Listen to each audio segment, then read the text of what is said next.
This is Theory of Change. I'm Matthew Sheffield. Thanks for being here.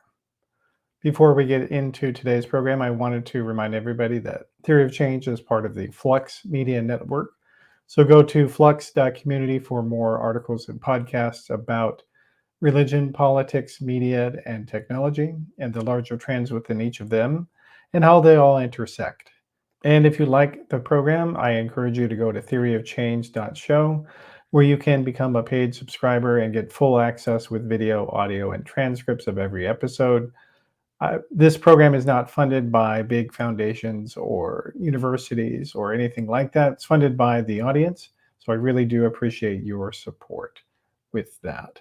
And if you're not able to become a paid subscriber, then I encourage you to go to your favorite podcast app and give a nice written review. It can be just a short one, but those are super, super helpful to get people to know about the show. The biggest issue on podcasts actually is getting the system to recommend you. And so the more people in the audience recommend it, the more Apple or Spotify or whatever recommends it to their audience. So that really is helpful. And I do appreciate your support there. Okay, all right. So with that out of the way, let's get into today's program. The middle part of the 20th century wasn't that long ago, and yet in some ways, it seems like it was an eternity ago. That's particularly true in regards to the public branding of American Christianity, which nowadays is often associated with right-wing evangelicalism, including among Christians who disagree. In the mid-20th century, however, American Christian public discourse was very different, and it was dominated by Protestants who were theologically liberal. Public intellectuals and leaders like John Foster Dulles, G. Bromley Oxnam, and William Ernest Hocking are mostly unknown to people today, but in their time they were nationally famous. They often disagreed on the particulars with each other, but overwhelmingly, this group of ecumenical Protestants wanted interfaith dialogue and alliances, and they were some of the earliest white supporters of Black civil rights. They also worked for the creation of global systems that they hoped would protect human rights and religious freedom, such as the United Nations. Nowadays, the only people who use the term New World Order are far-right conspiracy theorists, but it's worth understanding that today's right-wing activists But it's worth understanding that the ideas that today's right-wing activists rail against actually have a history of their own. And joining me today to talk about the religious left and how it came to play a major role in the creation of the political order of the 20th century and what later came afterward with the religious right is Gene Zubovich, and he is the author of a new book called Before the Religious Right: Liberal Protestants, Human Rights, and the Polarization of the United States. And he is also a professor at the University at Buffalo. And so it's nice to have you here today, Gene. Yeah, thanks so much for having me. Yeah, pleasure. All right. Well, so let's maybe just start with kind of the overview in, who is this book about? So this book is about a group of folks that are not particularly prominent or familiar to most people. If you are like me and you grew up in the wake of the religious right, you forget that in the middle of the 20th century, if you were to turn on a radio or a television set and you were to hear a religious voice, odds are it would be a liberal religious voice. So my book is about the liberal Protestants who dominated the American public sphere from about World War I until the 1960s. And it's a particularly prominent religious community at the time. These were folks who represented maybe between a quarter and a third of the American population. But their power over American religious life and over American politics was much greater than that, because in the middle of the 20th century, if you came from, if you were, in charge of something big in American life, if you were an American president, a Supreme Court justice, a senator, corporate executive, odds are you came from the liberal mainline community. Mm-hmm. Yeah, and that's a really important point to understand, is that these people, they were everywhere. They were, in some of their cases, world famous, certainly nationally famous, and yeah, nowadays pretty much no one knows who they were, and it's really kind of a stunning thing to contemplate. I mean, so let's maybe talk about who specifically are some of your main figures in the book here. Yeah, yeah. It's hard to define any group with a religious group with specificity. For liberal Protestants, they were, um, when we talk about Protestants today, we're talking about over 30,000 different denominations. Liberal Protestants were liberal theologically. They believed in, the compatibility between science and religion. They believed in a kind of historical approach to the Bible, and they were uh, they constituted themselves around the Federal Council of Churches nationally and the World Council of Churches internationally. Most of them came from about 30 different denominations, the most important of which were the seven sister denominations. These are denominations like the United Methodists, American Baptists, Northern Presbyterians, Congregationalists, Episcopalians, and so on. And so these were the major denominations from which people came from. But the book talks about people with kind of funny names, G. Bromley Oxnam, a key Methodist leader, a social gospeler, and a kind of world traveler. John Foster Dulles, the longtime kind of religious Presbyterian layman before he became Eisenhower's hawkish Secretary of State. Thelma Stevens, an underappreciated figure who was central to the civil rights movement. So, my cast of characters in this book really revolve around the three things, three political movements that I trace in the book, which is the efforts to diminish racism in the middle of the 20th century, to make the economy more fair and more just, and to get the United States to engage more internationally and to diminish colonialism and the nefarious actions of the American state overseas. So the Hmm. folks that I discuss, right, are kind of central to those three movements: sort of race, the economy, and foreign relations. Yeah. Well, and one figure that I noticed you did not mention, and maybe he's kind of more out earlier than your time frame, were the Bellamy brothers. Mm. Was there some reason? Is that why you didn't mention they were too soon? And maybe if you could talk about who they were for people who don't know who they were.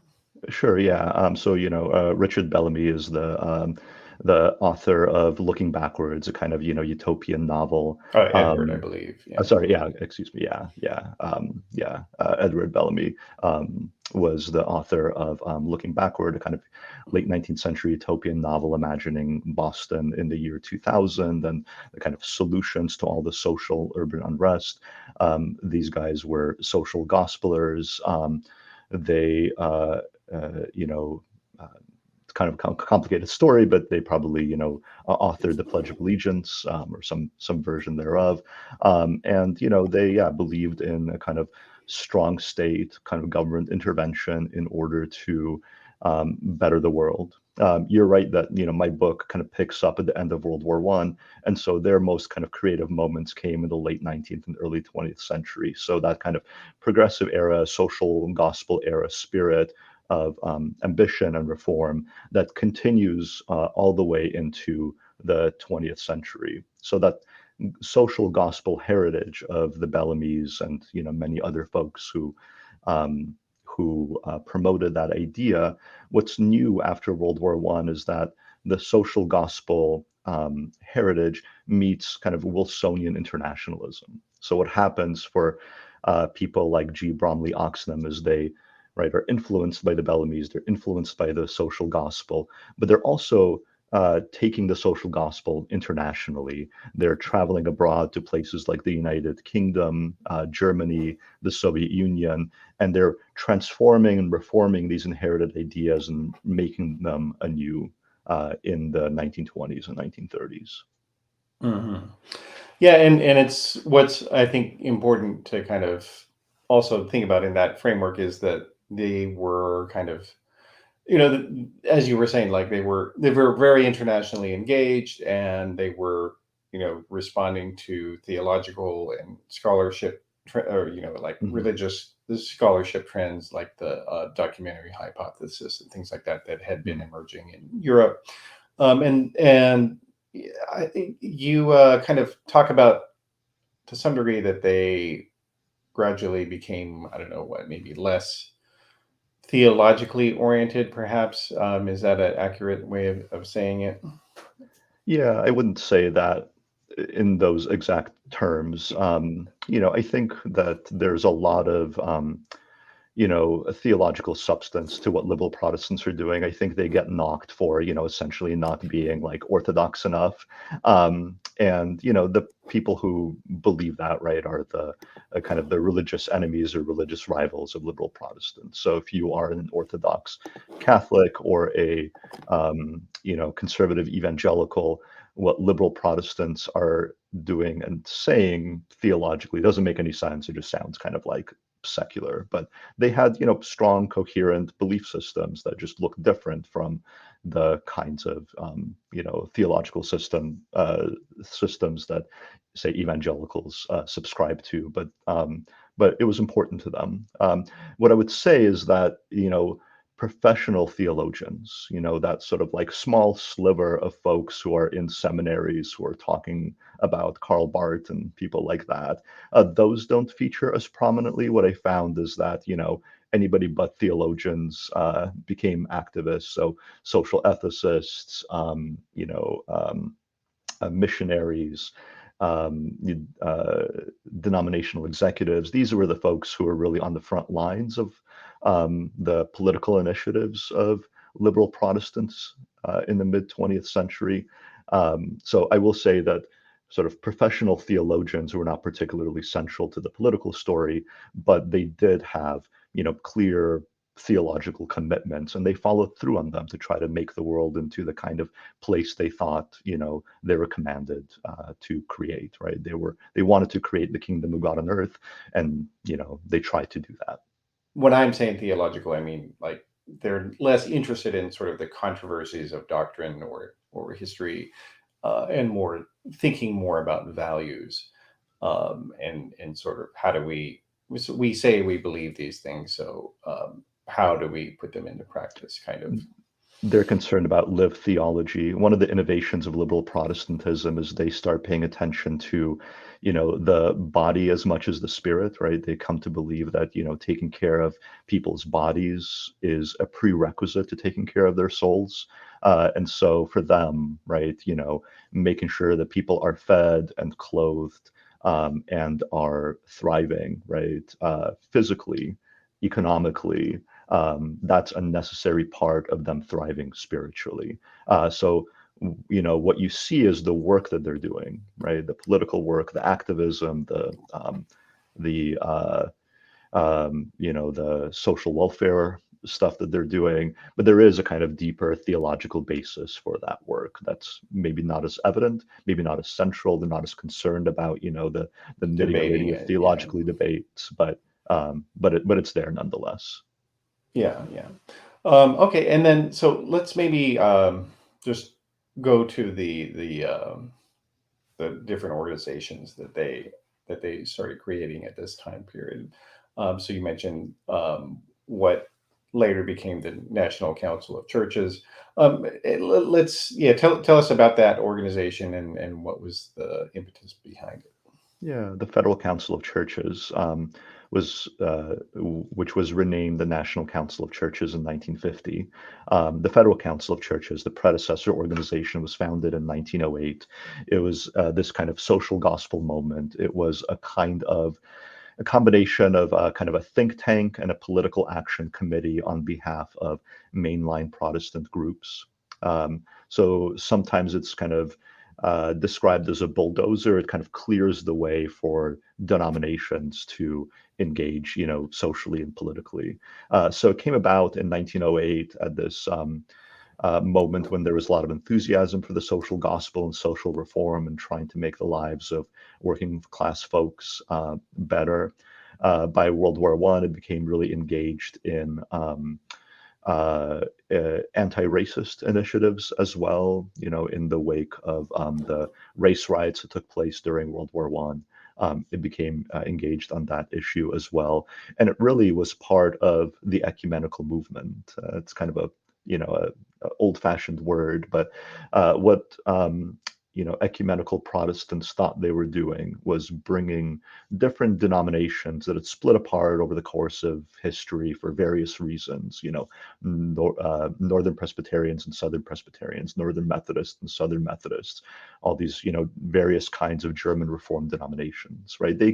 Liberal Protestants came to conclude that these were all kind of accidents of history, and that Christianity demanded unity. And so this was a kind of theological commandment that they were trying to live out, is to bring Christians, right, across denominational boundaries together. So that began with the Federal Council of Churches, but by the 1930s, they were working to create the World Council of Churches, which was doing the same thing on an international scale, bringing Protestants and Orthodox denominations. Catholics were kind of kept out until the 1960s. They brought together Protestant and Orthodox denominations across, national and racial boundaries into some kind of world community and world communion. So that was the goal, was to unite Protestants and other kinds of Christians together, both nationally and internationally. And as they were doing so, they found that, even though they had lots of theological disagreements, the one thing they could mostly agree on is social work, political action, right? It's the kind of activist stuff that really brought them together. Yeah, yeah. And I think it's important to note, and I do want to discuss the Catholic context as well. But during that time period, the United States was overwhelmingly Protestant. I mean, and I think it's people who live today and don't really have a knowledge of the religious history of that moment. I mean, it was, what was it, like 75% or something like that Protestant. That Catholicism was obviously there as a minority, but there was nothing else. Like, there were no Muslims, there were no nuns, as they're called now, and non-religious people. It was just, America was overwhelmingly Protestant, and they really did kind of see what they were doing as kind of, I don't know, maybe, like, it's almost like the fulfillment of the Protestant mission, that we fixed Christianity and now we're going to fix the world, something like that, right? I think that's right. I should point out that, in the United States, there were Muslims in what is now the United States before there were Protestants. And so there were lots of religious minorities present in the United States, Sure. but they weren't recognized in the way that maybe they are today. So even though there was lots of religious diversity, the key power figures in the United States, and say the 19th and early 20th century, really believed that the United States was essentially a Protestant nation. And okay, you have these kind of minor groups off to the side, the Catholics being the largest, but Jews and maybe Muslims as well, maybe a couple of Buddhists here and there, but essentially, right, the United Nations belongs to Protestants. The United States, was founded without an established church, but as historians have pointed out, there was a kind of moral establishment, a Protestant moral establishment that kind of acted like an established church for much of the 19th and 20th century. And so in a sense, our Constitution made the United States different from, say, European countries because of that lack of established church. In practice, Protestant denominations essentially ran the show in somewhat similar ways. And so you're absolutely right to point out the kind of, exclusivity and sort of possession of the nation by Protestant elites. This is something today that we talk about Christian nationalists. How Christian nationalists want the United States to become conceived of as a kind of Christian or maybe Protestant nation. We had that, right, in the past. We had that sort of moment where Jews and Catholics were kept out of positions of power, and there's a very ugly side to that history. Yeah, and even if it wasn't, official, it was kind of unofficial. And I mean, and again, the difference with today's Christian nationalists is that, I mean, really, they are Christian supremacists, and that they want to not just go back to the way things were; they want to make it far more discriminatory Yeah. against people who disagree with them, and also, more doctrinally, to their liking, whereas before it was just kind of, you know, it was in sort of an ecumenical consensus, if you will, more than anything Hmm. else. Yeah. Um, Hmm. so, all right, so let's maybe before we get into the relationship and the ideas of Catholics within this milieu, let's talk about the Soviet Revolution, because that did also play a role in kind of jump-starting international Christian politics to some degree. Would you agree with that? Absolutely right. Yeah, the Soviet Union is, kind of uh, a part of like the way in which liberal politics were structured in the middle decades of the 20th century. What I was expecting when I began my research was to see the sort of, Cold War anti-communist stuff from the very beginning.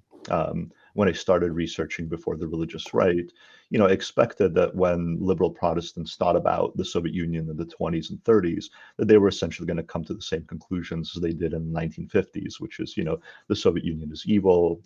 It is the kind of the mirror opposite of what, a Christian nation ought to be. But what I found is that, as they traveled there in, say, 1926, there was this initiative by the wealthy socialist evangelist Sherwood Eddy, who took some of the youngest and brightest minds of ecumenical Protestantism and traveled with them across the world to India and to Western Europe, to China, and to the Soviet Union for the first time in 1926 on something called the American Seminar, where these young Protestant leaders who would kind of take the reins of power in the 1940s were, chatting away with Stalin, right, and with Georgy Chicherin, the Soviet foreign minister, and they went there with an open mind. I mean, they didn't like atheism, they didn't like Marxism particularly, but they tried to understand what was going on in the Soviet Union in the context of that place. And what they found, right, when they were talking with Chicherin, for example, were ideas that ended up changing their minds. So one of the folks in that I talk about in the first chapter of my book, Bromley Oxnam, who's the leader in the 1940s of the movement to create the United Nations and the Universal Declaration of Human Rights, a really prominent Methodist bishop who's very close to presidents. When he was traveling in the 1920s, he was really sympathetic to imperialism. He went to India, and he was in India during the Amritsar massacre, where the British put down a kind of rebellion against British colonial rule. And he was sympathetic to the British. He thought that the Indians were getting what they deserved. But when he traveled to the Soviet Union, he was, spent time and really reading and reading up on the place and studying the place and trying to understand its history and its people. He came to the conclusion that the Soviet Union was essentially going to get rid of colonialism one day, and Protestants needed to abandon their commitment to, supporting European imperialism and American imperialism.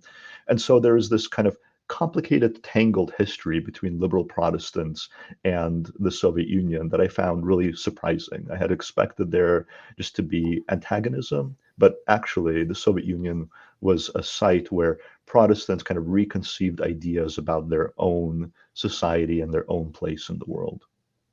Hmm. Well, and then I guess also, and you mentioned the Cold War era ideas about that. So maybe talk about those. What was the change after that? Yeah, well, I mean, with the Cold War, one of the hardest things for liberal Protestants was that, they were constantly accused of being sympathetic to the Soviet Union, right? Liberal Protestants were figures who took ideas that arose out of the labor movement, out of the socialist movement, sometimes from the Soviet Union itself, and they, kind of made it their own and gave it a kind of theological blessing. Right? That was one of their functions in American history, is to take ideas that seem threatening to the American middle class public, right? Socialist ideas, and to endow them with the cultural capital of Christianity, and to repackage those ideas and to make them safe for consumption by Americans who otherwise, right, wouldn't engage with these ideas. And so this was hugely important. And one of the problems is once you do that, when the context of the Cold War arises, when people are hunting for Reds in the United States, those ideas that you've been promoting and in many ways continue to promote all throughout the Cold War, those become suspect and they lead you into trouble. And so what you see by the 1950s is that ideas that had once brought Protestants together in the ecumenical movement are now dividing it apart. You see tensions and divisions emerging during the Cold War, and one of the fault lines is an economic fault line. That the liberal Protestant leaders who are promoting socialist ideas in the guise of Christianity, and doing it publicly and sincerely, are now facing resistance not only from communist hunters and politicians, but members of their own rank who now see these ideas as really threatening. It was to some degree kind of a mutual interest as well. I mean, there is some evidence that the Soviet Union and the KGB itself was interested in the World Council of Churches and had some individuals that were spies that were inside the organization. You want to talk about that a little bit? Sure, yeah. I will just say that I did go to the archives in Moscow before the war when these things were accessible, and they looked at some of the, Soviet era files from the government bureaucracy that kept charge of Orthodox affairs. I'm a native Russian speaker, so I can, read these things.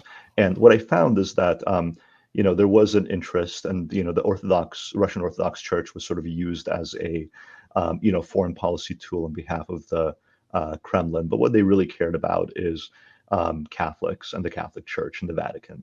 That's where most of the energy went, because there were lots of Catholics living in Warsaw Pact countries and in parts of the Soviet Union. So they didn't see the World Council of Churches and liberal Protestants as particularly threatening, and they didn't use a lot of resource. But nonetheless, they did eventually send the Russian Orthodox Church to join the World Council of Churches. It took some time and haggling. At first, the World Council of Churches said no, and the Russian Orthodox Church wasn't particularly interested.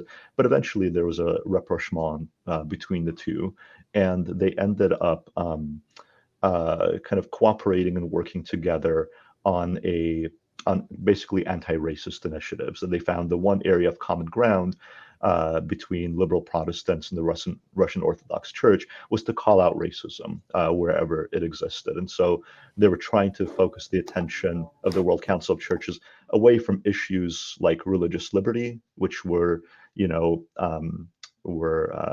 kind of presented the Soviet Union in a negative light for obvious reasons, and trying to shift the dialogue away from issues of religious liberty to issues of Western racism and white supremacy. So there's a lot of that in the 60s and 70s going on. Yeah.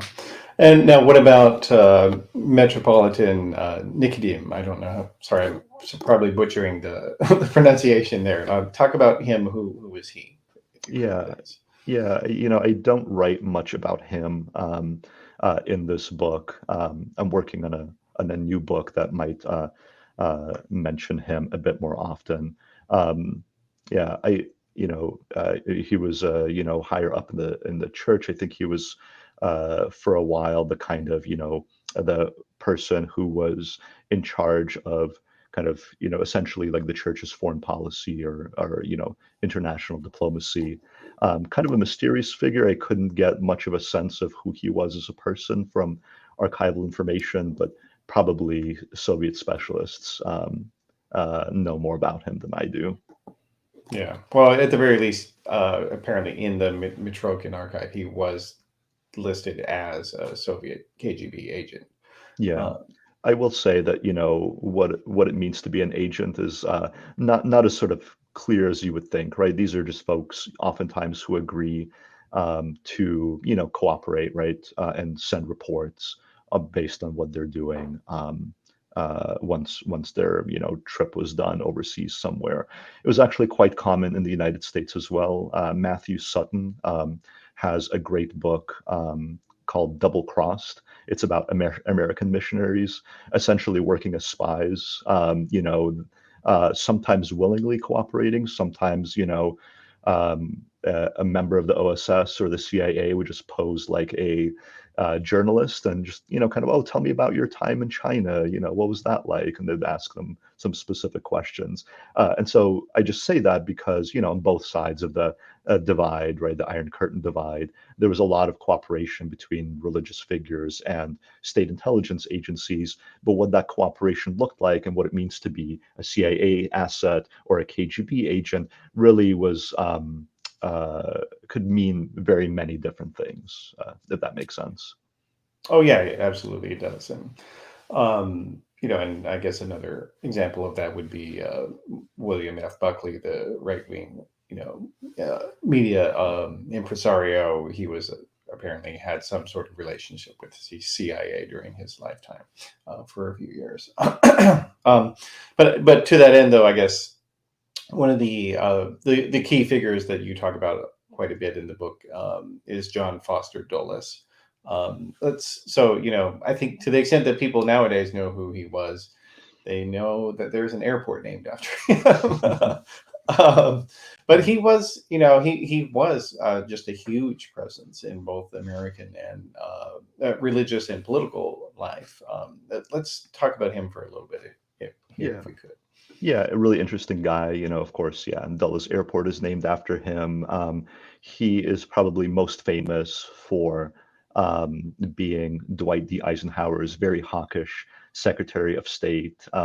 He, was a close advisor during the early Cold War to Eisenhower, and was a proponent of taking a tough line on the Soviet Union. He was a hawk, and he was a proponent of, oftentimes, using nuclear weapons, which never ended up happening. But, in the archive, you can see him again and again, sort of, pushing to use nuclear weapons, either as a deterrent or to win, this or that conflict. So he's known as this kind of hawkish guy, which makes his long association with liberal Protestantism all the more interesting.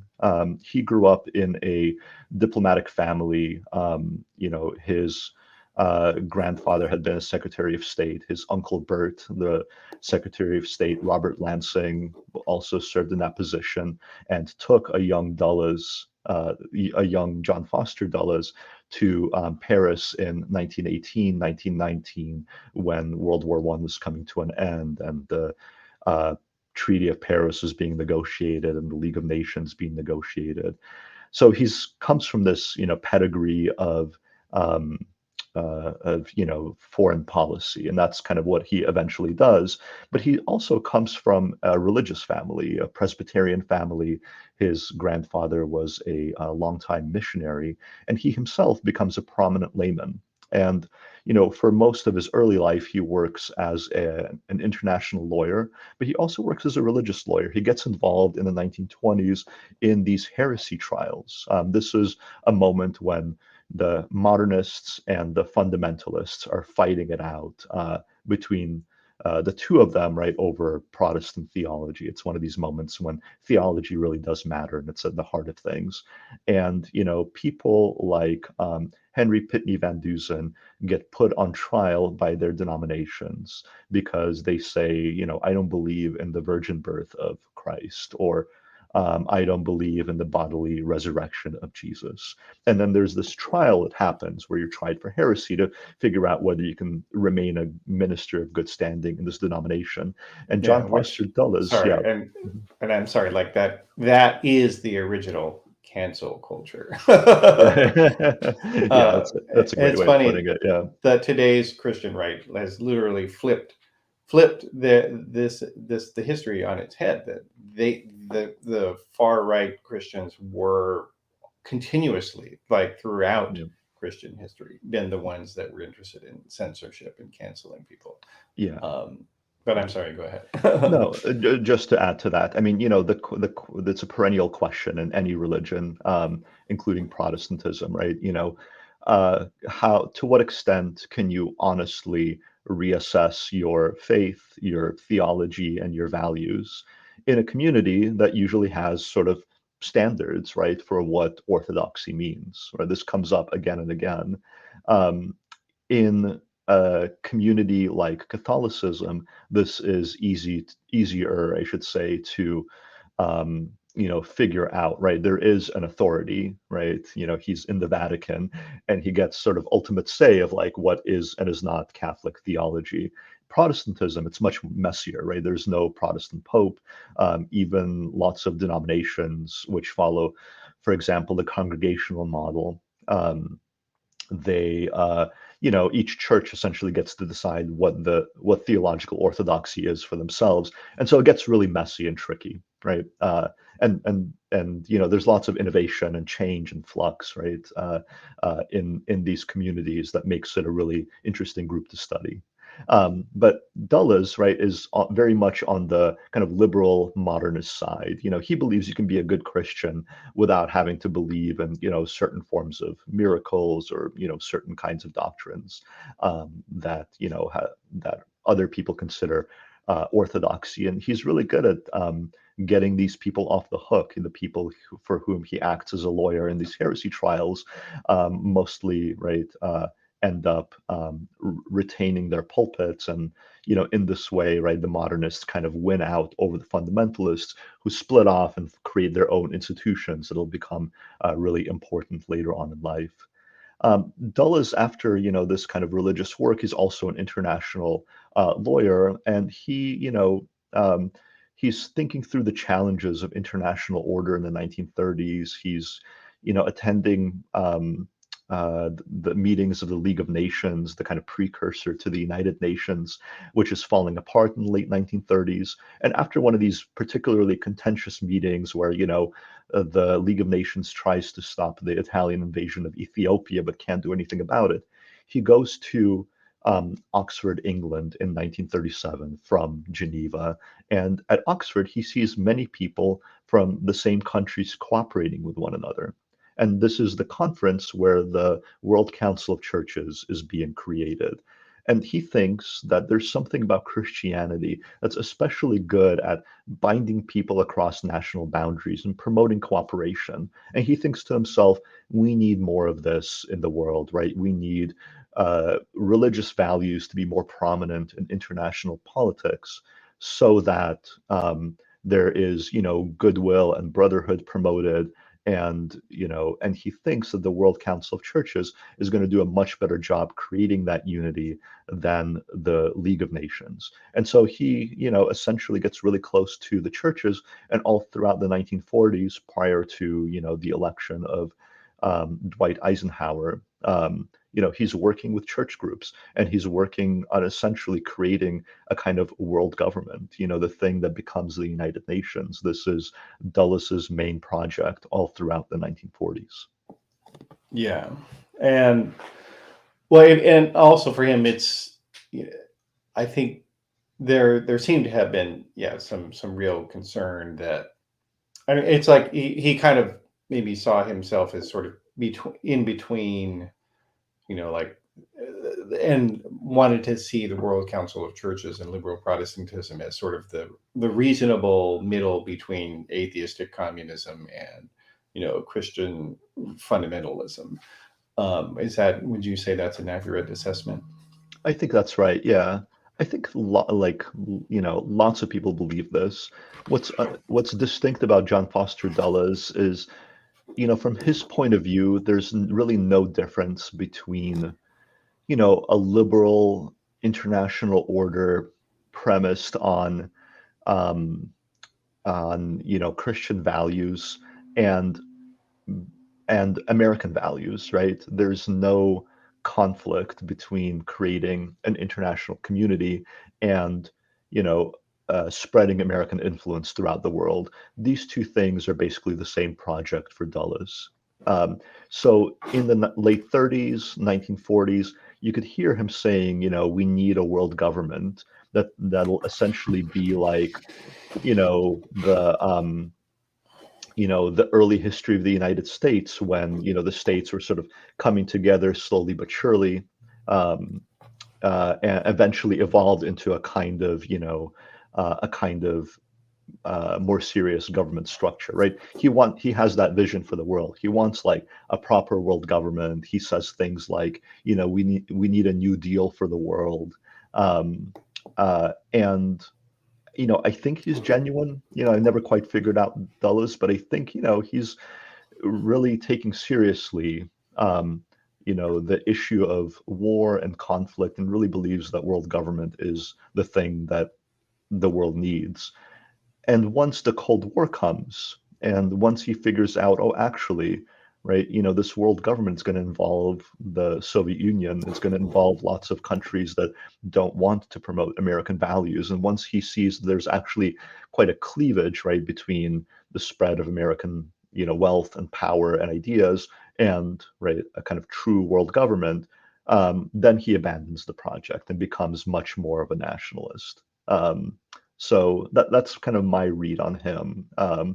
Uh, this fascinating, um, trajectory where he is really involved in kind of world government debates to becoming a kind of hawkish nationalistic figure in the Eisenhower administration.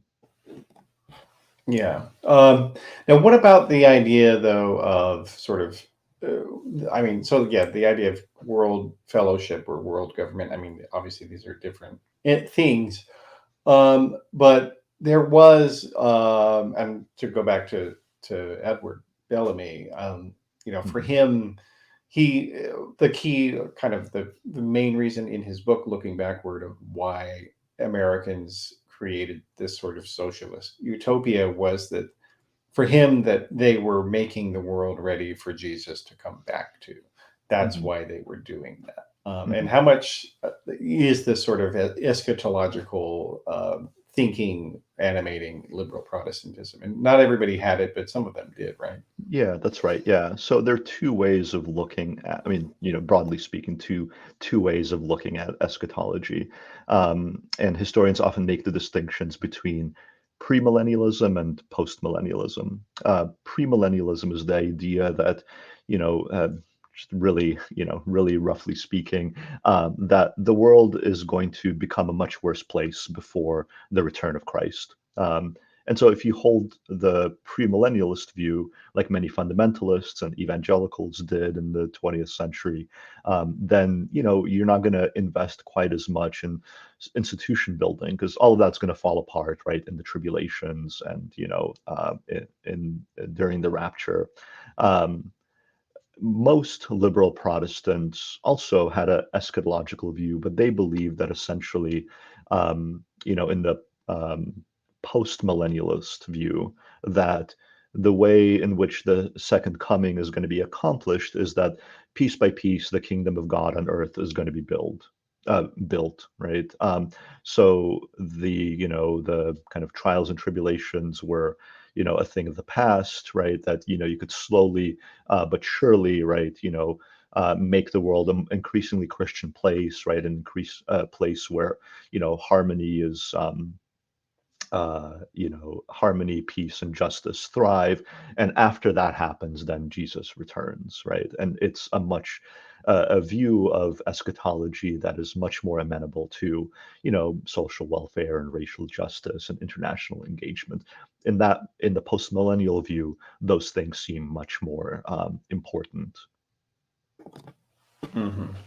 Well, and so, I mean, so how much was that animating some of these key figures that we're talking about here? I That think viewpoint. You, yeah, hugely. Yeah, the idea of the kingdom of God is, all throughout um, Protestant literature, in back in the social gospel, and all throughout the middle decades of the 20th century, right? The context in which, they're doing all the very kind of specific things that I talk about, if they're in a, picketing, as part of the civil rights movement, if they're, lobbying to get this law changed so that, um, whatever, farmers can get social insurance or something like that. They're doing that within a broader theological context. And those two things are the main two things of that theological context are building the kingdom of God on earth and, right, the ecumenical movement, bringing Christians across the world together into unity, right? Those two things were, part and parcel, right, of the same sort of movement to make the world better, right, in order to bring about the second coming, essentially. Hmm. And yet it was, in their political rhetoric, not something that they really did talk about too much. It was something that they kind of said amongst themselves.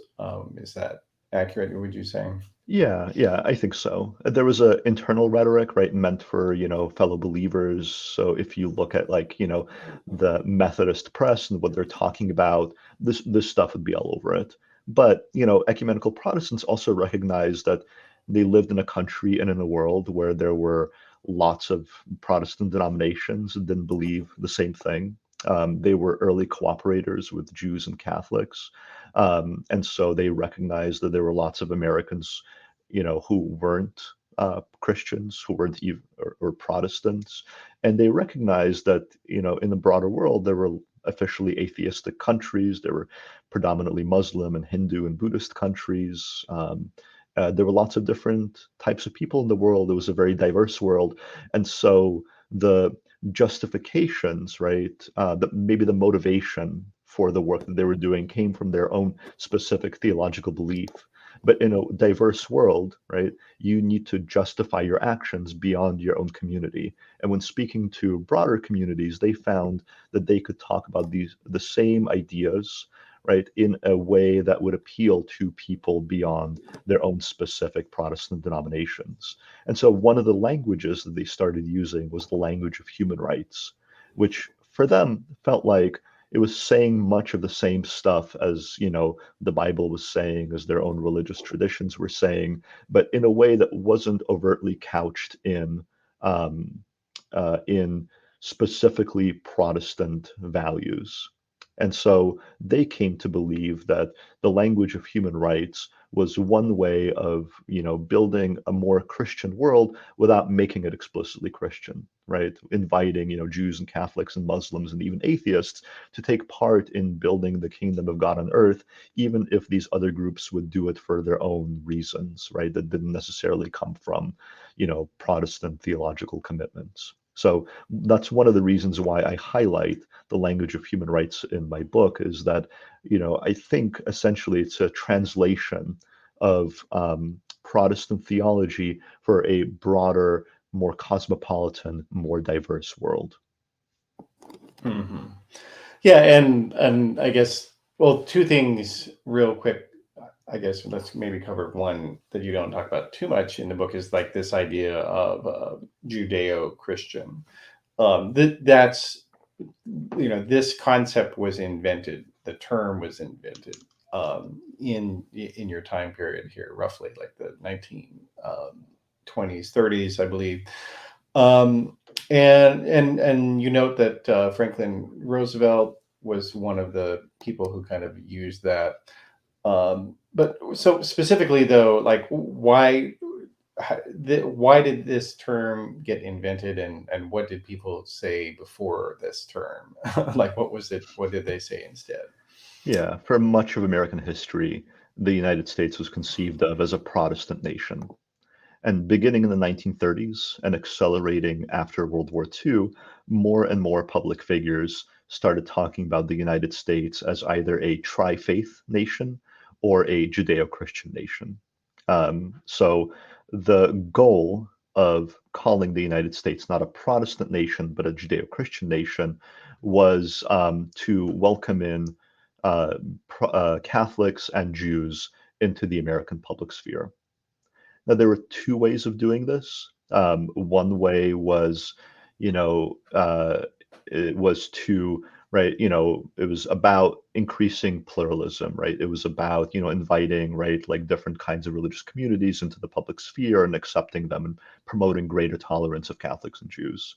Um, so there was a kind of more liberal version of Judeo-Christianity. But there were other folks who believed that the the focus of Judeo-Christianity would be to find only really religious Catholics and only really religious Jews in order to create a kind of tri-faith alliance to combat atheism, right? And so you had kind of in the Judeo-Christian rhetoric, you kind of had a tension within it, right? There was the kind of increasingly pluralistic, attention to diversity strand of that rhetoric, right? Let's welcome in Catholics and Jews. And there was another strand that talked about, really keeping out atheists from the American public, making sure that anybody who's, prominent in American public life is deeply and devoutly religious. So that rhetoric sort of did both of those things at the same time. And the United States, just to kind of conclude the story, started abandoning this rhetoric in the 1960s when it became kind of solely the province of the religious right. So, lots of folks on the left thought, okay, the Judeo-Christian movement served its purpose. It welcomed in Catholics and Jews. But now, right, we have all these people coming from Asia and Africa. Many of them are non-Christians, right? They're Buddhists and Muslims, and the world is a very diverse place. And lots of people actually don't believe anything at all. So we need new ways of discussing the American nation.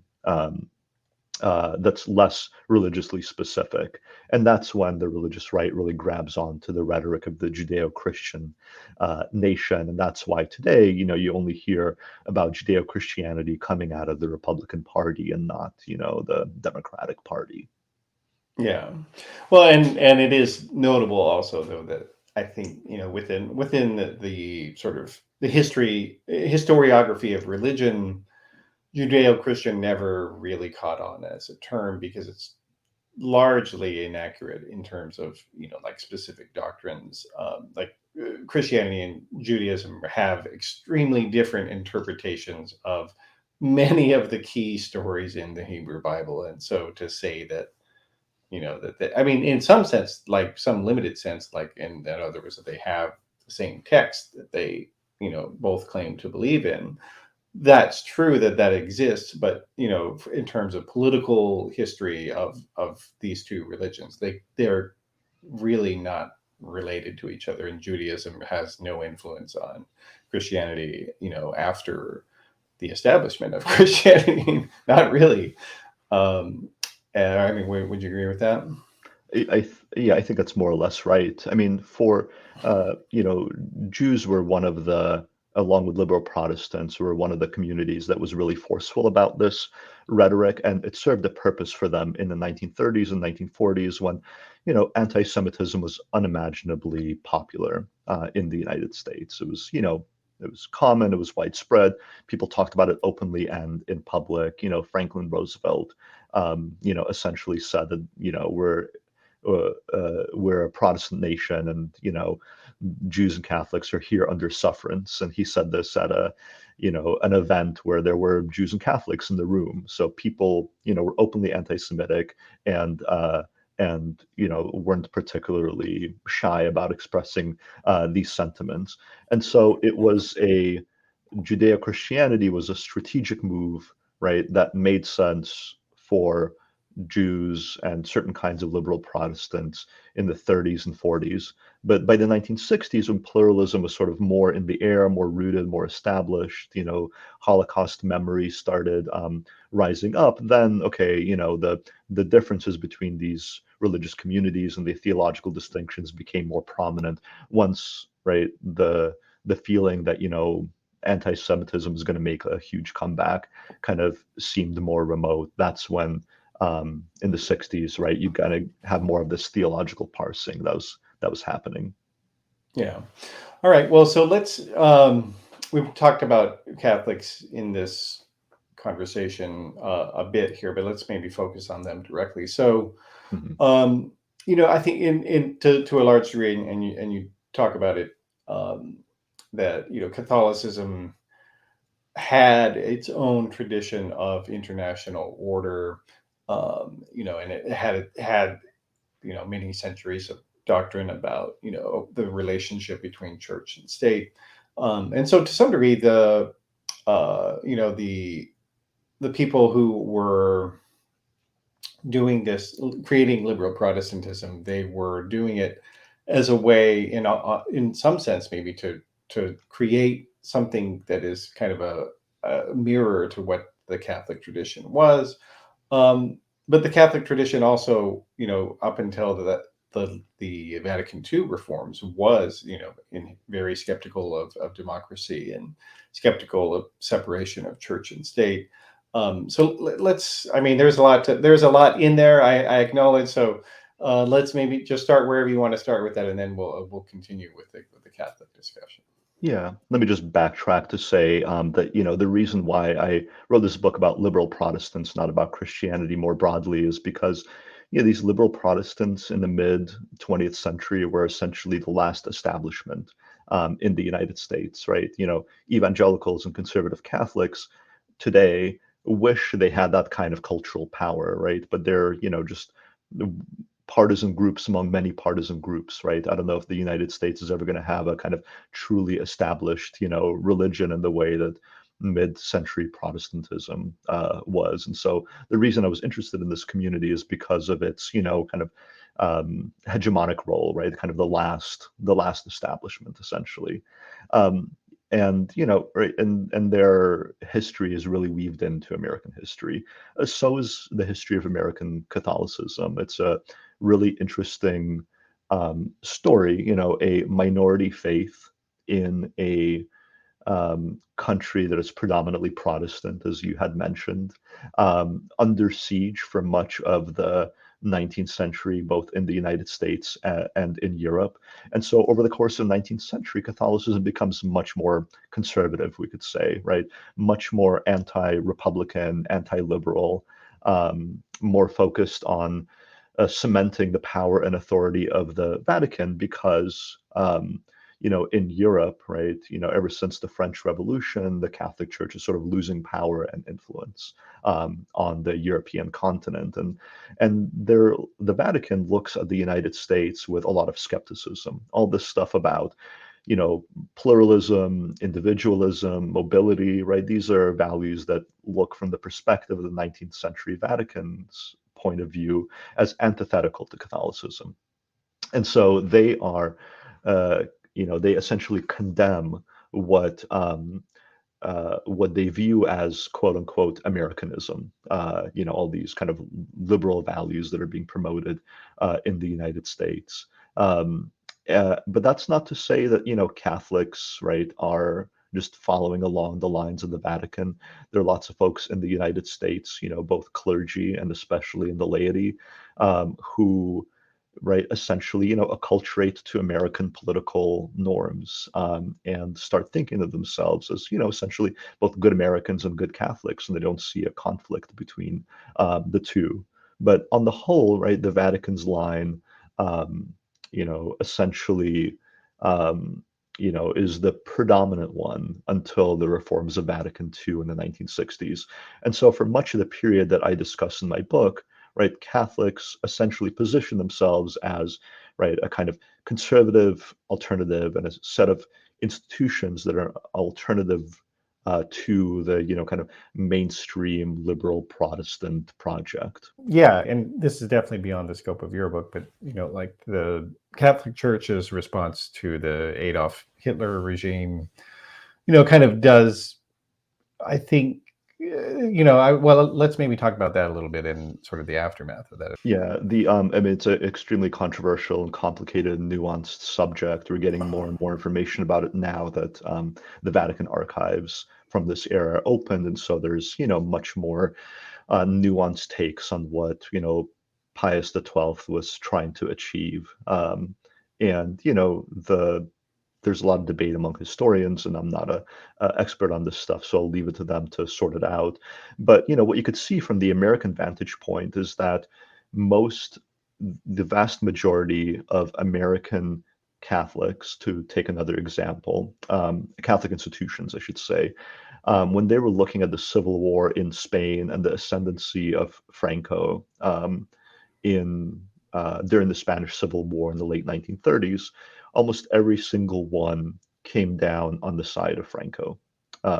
And so, Catholic institutions, right, were, not afraid to side with, fascist or proto-fascist forces in Europe in the 1930s.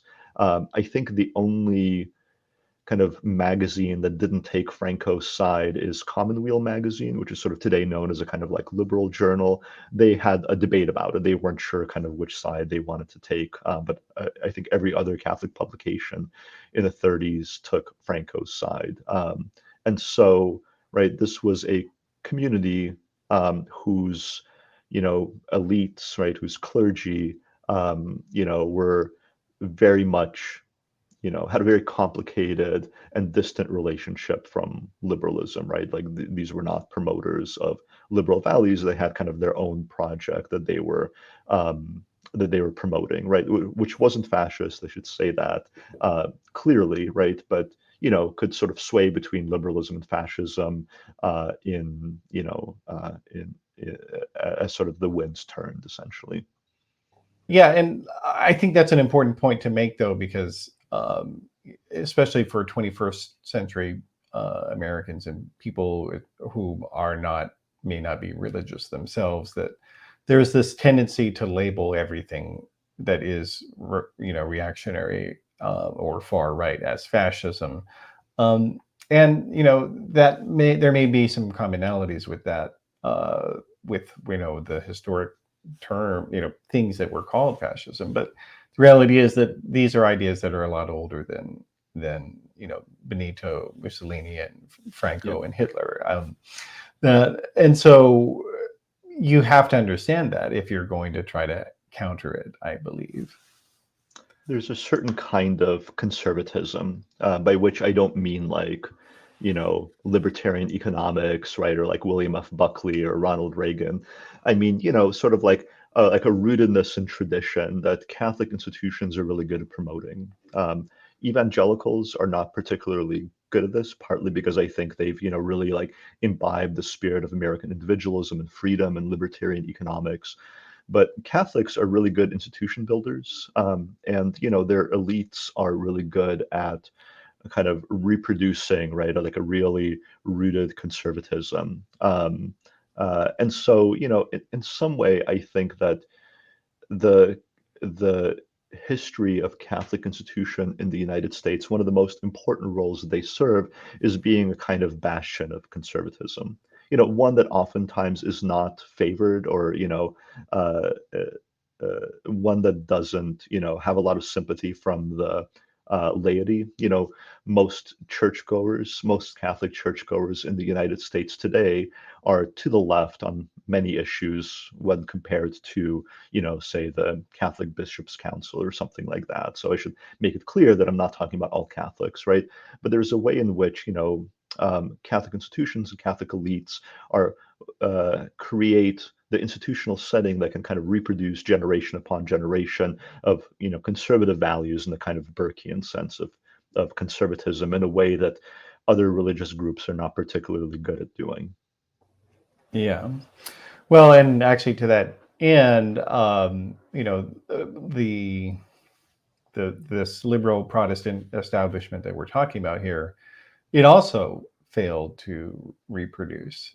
um, and we've talked about how that they, in the political sense, they were able to create things that you know that lived after they themselves, like Dulles and these other people, Truman and FDR, I think you could say, were in this group. Um, that they were able to create international and national institutions that outlived them, but in terms of their theological influence or their congregational influence, it just drastically declined since then. And let's talk about why you believe that happened, and some of the key moments for that. Yeah. So when you say, they fail to reproduce themselves, I mean, I think you're right in a certain sense, but we have to ask, I mean, fail yeah, to, they're still there, obviously. So yeah. it's just Well, that their dominance has not been preserved religiously. yeah. Yeah. So yeah, part of the kind of reproduction of what question, right, has to do with right, like part of my objection to that would be, oh, well, they still constitute 13% of the American population. They're still really important, and right, producing presidents, or near presidents, Hillary Clinton, Barack Obama come out of this tradition. Groups like the UCC, the United Church of Christ is really important in, the Black Lives Matter movement, and I can give sort of examples of the ways in which they are prominent. But the other way I think in the liberal Protestants continue to be prominent in the United States is not through their, churches and demographics, but through the values they promoted. The language of human rights is still here with us, even though the community that helped promote this language has shrunk quite a bit. And so I do think that they're better at reproducing their, values, ideas, and politics, right? Uh, and worse at reproducing their institutions and churches. Um, Liberal ecumenical Protestants were at their height, in the 1950s and 1960s, and they got involved in a number of politically controversial movements. We talked about the Cold War and what, you know, and the ways in which the Cold War kind of, made the kind of left-leaning folks in this community kind of come under attack. That was sort of one example of this. They were, closely aligned with the civil rights movement, which, again, especially within their own community, was very unpopular. They took a stand early on against the Vietnam War, right? And as they were doing all this stuff, taking clear stances on politically controversial issues that put him out of touch with the vast majority of churchgoers, right? There were consequences to this. On the one hand, right, there were lots of young people in these liberal Protestant churches who took these ideas seriously, right? Anti-war activism, anti-poverty activism, anti-racist activism, and they started practicing these things. And what they oftentimes found is that they could express those ideas and those values better in non-religious institutions compared with, their home churches. Right. And so one of the things that starts happening in the 1960s is that young folks start leaving liberal ecumenical churches. Some of them return, but many don't, right? Many choose to live out their theological values in contexts outside of the church, right? Outside of, the community in which they grew up. So that's one thing that starts happening. The other thing is, you get this kind of rebellion of the laity. Conservatives who are continuing to attend these churches, start withholding funds and donations, leading to kind of financial crises. They're the ones that stick around as the young people are leaving. And so, liberal mainline churches in some ways kind of become more conservative after the 60s as they start shrinking. They start shrinking and aging, but the majority of mainline quote unquote denominations in the most recent elections, I think the majority of them voted for Donald Trump, not Joe Biden, even though the leadership of these communities is, kind of in the Democratic camp for the most part. So essentially, right, the dynamics set forth by the political commitments that liberal ecumenical Protestants make in the mid 20th century, on the one hand, promote these values beyond the church community while also leading to the shrinking and aging of their denominations. So it's a complicated legacy, right? And how you feel about this legacy really has to do with what you think is more important, right? Is the more important legacy that these churches are shrinking, that fewer and fewer people are remaining, committed Christians? Is that the important thing? Are you bothered by the fact that many of these folks are becoming, nuns, Nones, not nuns, people who don't affiliate with any religious tradition? Is that the most important legacy, or is the more important legacy the kind of promotion of social justice and liberal values in the public sphere, in the human rights movement, in the anti-racist movements, in the laws and regulations that help poor folks? If that's where you think the real commitment of Christianity lies, then you're likely to take a more positive view, right? So it's really a perspectival question, right? Like, which of these two things do you think is of greater value? What do you find more important? Yeah. Well, and what is kind of interesting is that while the growth in the nuns has definitely happened, and we have seen a decline um, in so-called mainline denominations historically. What is kind of interesting is that the mainline in the very recent years actually has seen a slight uptick, depending on the survey that you're looking at, and that probably is it. And it seems to be, at least in part, that there is some dissatisfaction among younger evangelicals with the tradition that they have, and so that tradition has seen a large drop off. Because and that's what it's kind of interesting looking at that in terms of affiliations. That for the Hmm. longest time, in the 90s and early 2000s, the evangelicals and the more fundamentalist Christians were crowing about how they were the only ones who were going to be left in Christianity. And now, Hmm. the Southern Baptist Convention, for instance, has had, Yep. massively declining numbers year after year after Yep. year. About 20 years ago, you would have heard a lot of talk about how, secularization theory is a bunch of bunk, that, the people who predicted that the United States was going to become secular were really just focused on, liberal Protestants. But here are these, thriving megachurches and thriving evangelical communities that are actually, right, doing quite well. And so that would have been the position you would have heard about 20 years ago. But from our own vantage point today, it's becoming much clearer that um, the evangelical community didn't avoid secularization, they delayed it, right? Essentially, they got an extra, 20, 30 years, something along those lines. But groups like the Southern Baptists and others are experiencing what the mainline experienced beginning in the 1960s. It was just delayed. To Yeah. your point about liberal Protestants, one of the ways in which they kind of sustain themselves and sustain their numbers, say in the 30s or 40s, if you were upwardly mobile in the United States, and you grew up as a Pentecostal or one of the sort of Methodist sects or something like that, and you were kind of upwardly mobile, at some point you might switch from a kind of more fundamentalist or evangelical church to a mainline one as you kind of rose, through the ranks of society, as you kind of raised your, cultural or class status. By the 60s, what happened was that the evangelical movement created a kind of politics of respectability for evangelical denominations. And so you could be, by the 70s, 80s, 90s, right, a good Christian businessman or, a politician without having to change your affiliation, right? You can kind of remain with your own denominational tradition, even as you, were upwardly mobile. And so the evangelical movement was really good um, after World War II in creating a kind of space where people can be upwardly mobile and respectable without needing to become members of mainline churches. And this essentially cut off one of the sources that was kind of replenishing the numbers of mainline Protestantism, and is one of the reasons why, right, we get this kind of um,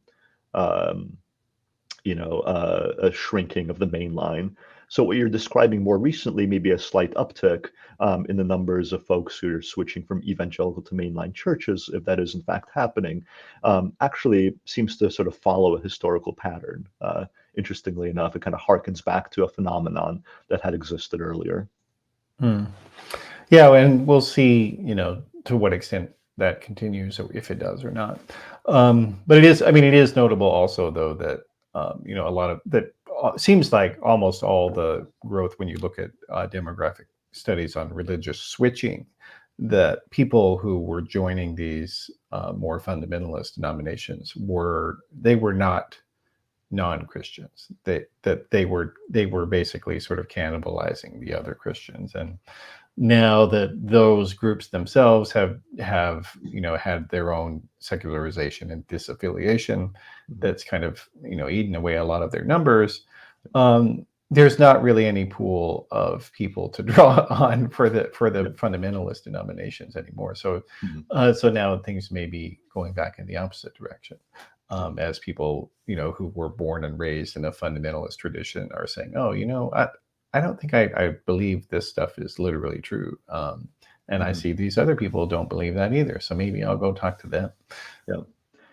I know it sounds like we're getting really into the weeds here, but there's a really important, broader point about this that, this kind of like stuff about denominations and denominational switching, I think really points to one of the big themes that I try to highlight in my book, which is that in order to understand the religious landscape today, you have to go back and understand the history of liberal Protestantism. And I think that's because, a lot of the rise of the Christian right and evangelicalism happens in the context of their rivalry with the religious left.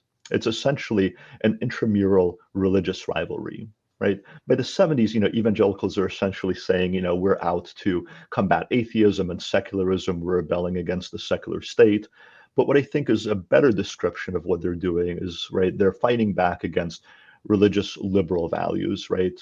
Not secular values, but a specific version of Christianity that that they're dismissive of and dislike. I think in order to understand what's going on today, right, you really have to look at the history of this kind of intra-religious rivalry between right liberal Protestants and conservative Protestants. Oh yes, absolutely. And I guess maybe let's do. This has been a great conversation, but let's maybe end. You talk about as part of sort of the difficulties that the liberal Protestant establishment had in sort of perpetuating itself from a sectarian standpoint.